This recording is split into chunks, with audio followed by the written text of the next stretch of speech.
So in this video, we're going to talk about intents.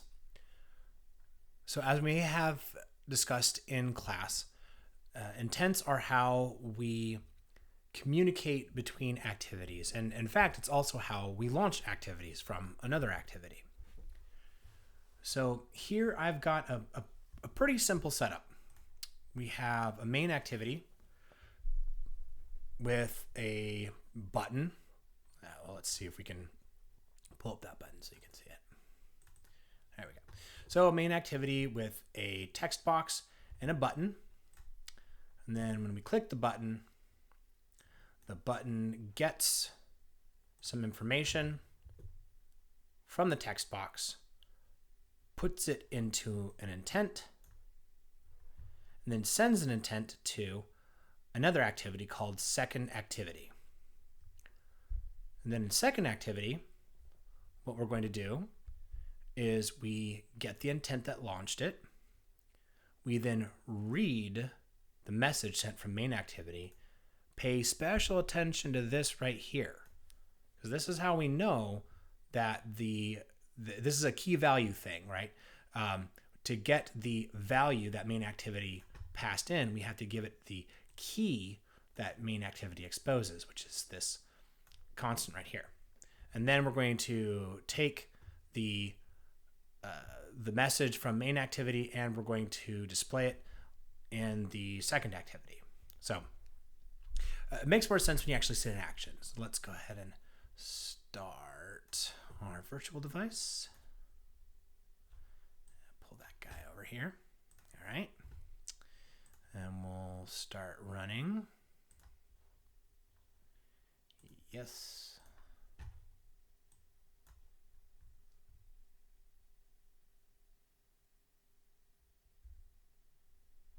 So here's the first activity. And then what we're going to do is we're going to type a message here. Hello. Oh, there we go. Hello to you. We're then going to click the button. And then you'll notice right up here, this is the second activity now. Second activity, received the message, hello to you, right? So this is a pretty simple demonstration of an intent. In this case, this is what's called an explicit intent.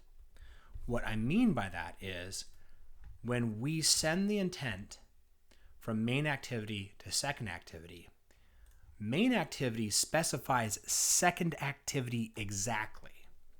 It doesn't sort of broadly send out a request for help to any old activity out there that might be able to help it. It says, no, specifically you, second activity, I want you to handle this intent. I mean, I want you. And then sends that data to second activity and starts second activity. This is probably the most common method or technique that you'll see for launching one activity from another inside of your app. So if you have one activity that needs to launch another activity that's inside of your app, you would typically use an explicit intent because you already know what the activity's fully qualified name is that you want to launch. There's no guessing work here, right? Now, there is something interesting that you can do where you can send data from the first activity to the second and then send a result from the second activity to the first. So how we do this is we're going to, rather than using start activity, we're going to use start activity for result. Now you're going to notice it's going to give me a red squiggle, and that's because the number of parameters that I'm passing in is incorrect. So unlike start activity for result, unlike start activity, which just expects an intent, start activity for result takes one extra parameter, and that is an ID. This ID allows your first activity, the originator of this intent back and forth, to be able to get the data that it sent out a request for back out in the result, which it'll make sense once you see it in action. So there's a little bit more plumbing that we need to put into place here. So we're going to do private static final int, and we're going to call it result ID. We're going to give it value 1 because why not? Then we're going to results ID. Now this is great, and this will send the message. This will send the intent to the second activity.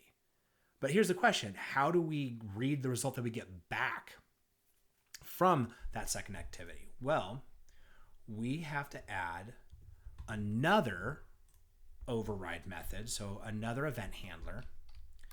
And this one happens to be on activity result. I'm going to copy and paste this guy here so you don't have to watch me type it all.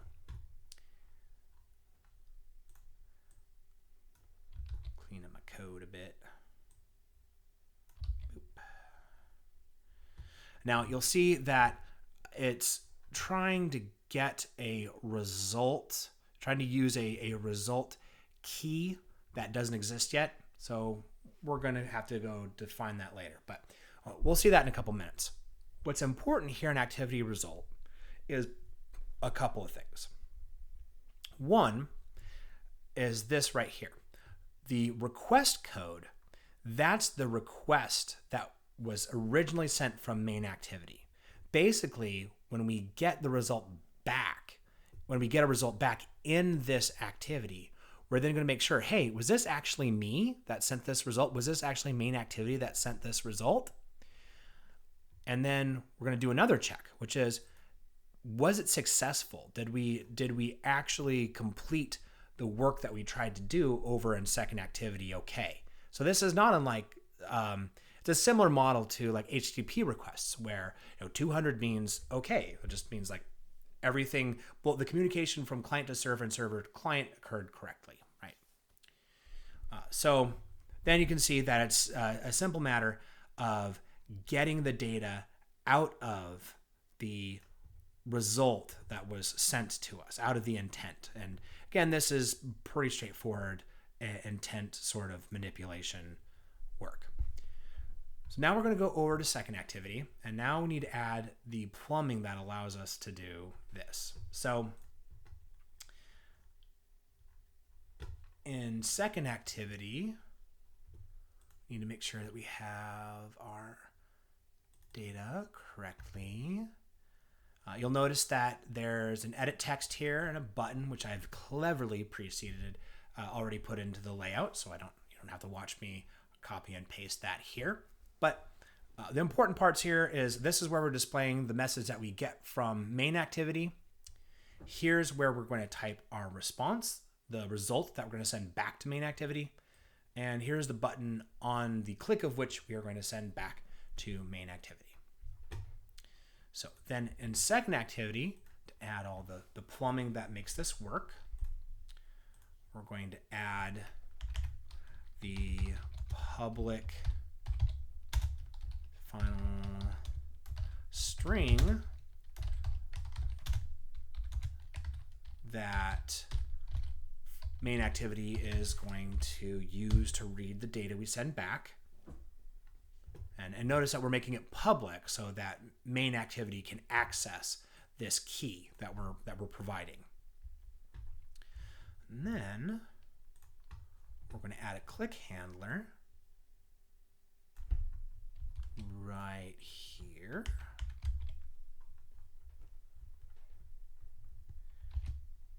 And then you'll notice that on this click handler, again, pretty simple, we're going to access the edit text box that exists in the layout. We're then going to get the text out of it, convert it to a string, and then we're going to create a new intent out of it. Now, what's kind of interesting here, so again, you see like normal intent mechanics that we saw before with explicit intents, where we're creating response intent, we're putting an extra into it. Now what's kind of interesting is that rather than calling start activity, we're actually calling set result. And the difference between start activity and set result is that if we called start activity, we would create a new instance of main activity. But that means that if we created a new instance of main activity, that on activity result handler wouldn't get called. And so we would never actually send that data back to main activity.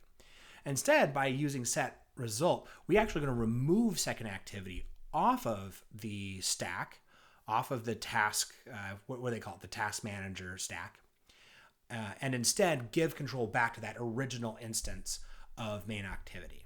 And how we do that, the way that we finally end the process for second activity is by calling finish right here. So these are when you use start. If you think about start activity for result, you need to think about it in terms of I'm going to send this message to the other activity to get some feedback, to get a result, and then the activity that's sending the result, it needs to call set result and finish. So keep in mind that those three methods are going to be used together in this way.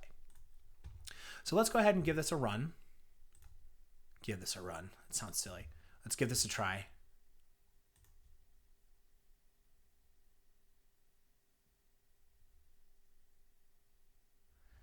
And bring it up. Okay. So we're going to give it another message. Main message. Okay. And we're going to send it. And then we get the message back. Great. Then we're going to say, here is my response. Then I'm going to hit respond. Hey, look at that. Right there. Here is my response. So we've seen that you can send an explicit intent from an activity to another activity, and then you can process that intent and send a result back to the original activity. And we've seen the proper technique for doing that. So let's go ahead and stop this. All of what we've seen so far are what are called explicit intents. Explicit intents, as I mentioned earlier, with explicit intents, you specify a specific activity. And this can be a specific activity either in your app or in another app. But you specify that activity by using its fully qualified name. So the class, the package, all that kind of good stuff. We're able to use a little bit of a shorthand here because the activity that we're calling has the same package as the main activity we're sending explicit intent from, so it automatically appends that package name. Now, there is another type of intent. There's what are called implicit intents. Now, implicit intents are where you actually broadcast out to the entire Android device saying, I need this kind of interaction. And you're specifying, rather than specifying an exact activity that you want to respond, you're actually saying this is the sort of information or the sort of result or sort of behavior that I need. So an example is kind of like on social media. So say you're in your Facebook feed and you set a post as like, hey, Bob, will you come over and mow my lawn? Well, that's like an explicit intent, right? You are explicitly saying, hey, Bob, come over and mow my lawn. And maybe Bob's a nice guy and he'll say yes. An implicit intent is where you make a Facebook post and you say like, hey, if somebody out there has a lawnmower and some free time on Saturday, my lawn could really use to be mowed. And then hopefully somebody in your neighborhood or somebody in your friends list who's nearby you reads your broadcast, reads your Facebook, and comes and mows your lawn. I don't know about you. I don't have that many friends who are that nice, but maybe you do. I don't know. So in this case, what we're going to do is we're going to change our code just a little bit so that we have a implicit intent. So I'm going to make just a little bit of a tweak here in our onClick handler. And what we're going to do is we're going to set it up so that if the user types if they type an HTTP in the text box on the main activity, what happens is that we try to open the browser.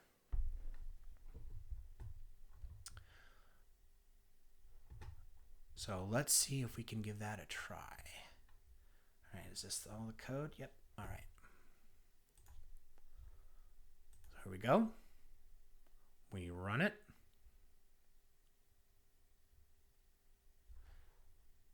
And there we're going to go https://cloud.google.com. Then we're going to hit click me. Now you're going to notice that this selector comes up. We also notice that second activity comes up. That's because that shouldn't be happening right now, but we'll get to that in a minute. I'm going to pick Chrome. And there you see Chrome opens up and it loads my web page. Well, it's not my web page, but you know what I mean, right? So here's a case where when I launched this intent, there were a bunch of activities on my Android device that could answer this intent. And when the intent gets sent out, the Android device shows the user a picker that says, hey, this activity is trying to communicate with another app, another activity under the screens, but another app. Which one of these do you want to handle this? And that's where, so for example, if you have multiple email apps on your same Android device and you click a link in one app that expects to send an email, when that selector box comes up, you can pick which email app you want to use or which browser you want to use or so on and so forth, right? So now the reason I said that I should have cleaned up my code earlier, that's on me. The reason that second activity showed up there where it shouldn't have for this demonstration is because I have already set up second activity to accept implicit intents of the type that I sent. This is a case where I outsmarted myself. So let's try that whole shebang again, but without this code in our manifest. So I'll give it a try again. Is that right? Okay, yes. This could go very badly. I'm just saying that. Go away, go away, go away, go away. All right. So now we're going to try it again.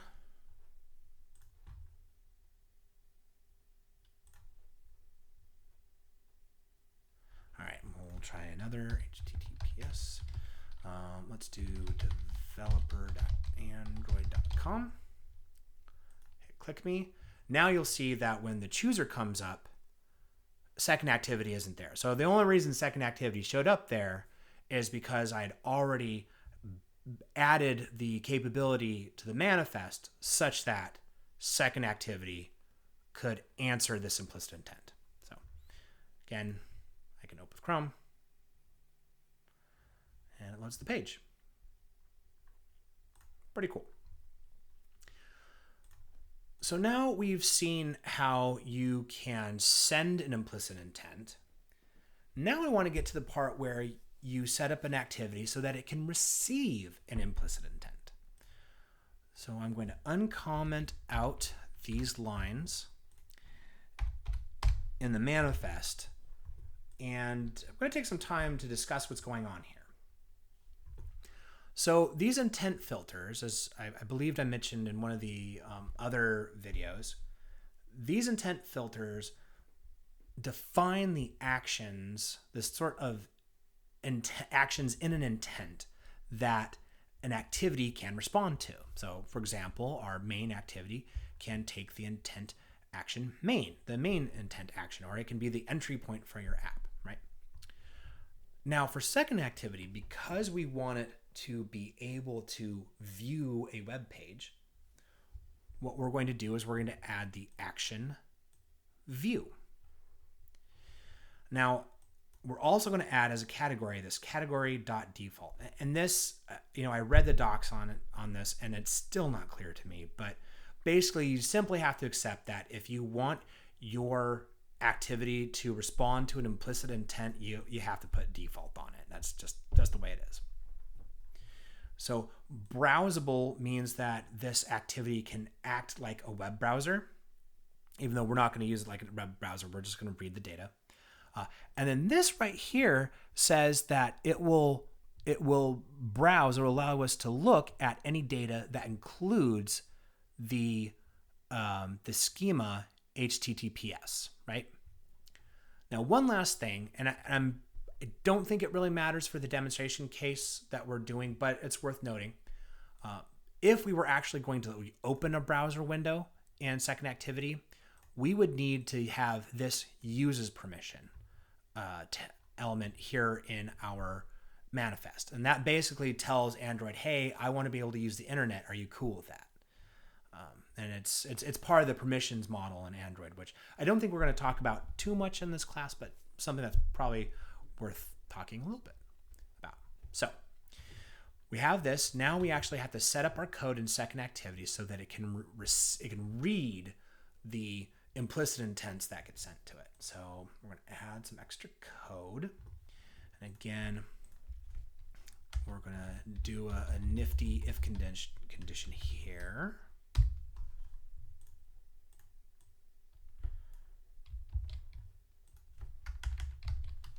So that can respond to either the implicit or explicit intents, right?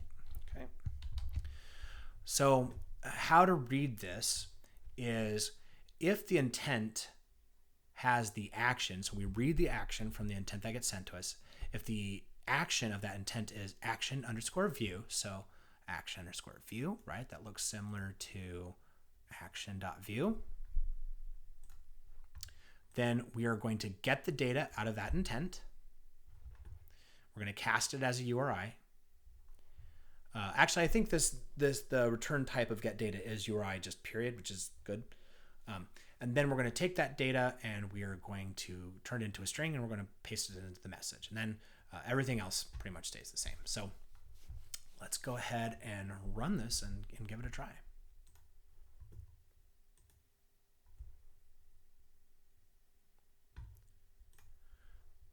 Okay, we're back here again, and let's do https://developers.google.com.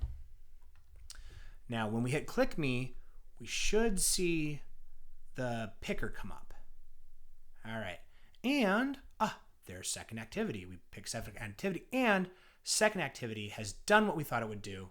It read the data that got sent to it from the implicit intent, and then posted it, set it into the text of this text view. So in this video, we've successfully sent an explicit intent between two activities. We've sent an explicit intent with a result. We have sent an implicit intent to an app outside of our app. And then we have also received an implicit intent, which originated from our app. Now, keep in mind that this messaging system between activities does not have to be constrained to just your app. As you've seen with when we launched Chrome, you can also launch other apps. And depending on how apps register their activities to read implicit intents, you can have multiple different apps that can respond to the same intent. It's all part of this app ecosystem that intents enable. It's actually really one of the more powerful parts of the Android app ecosystem, if you were to ask me. So you will need to know some of this material for the quiz and for one of the homeworks. And I hope you enjoyed this video.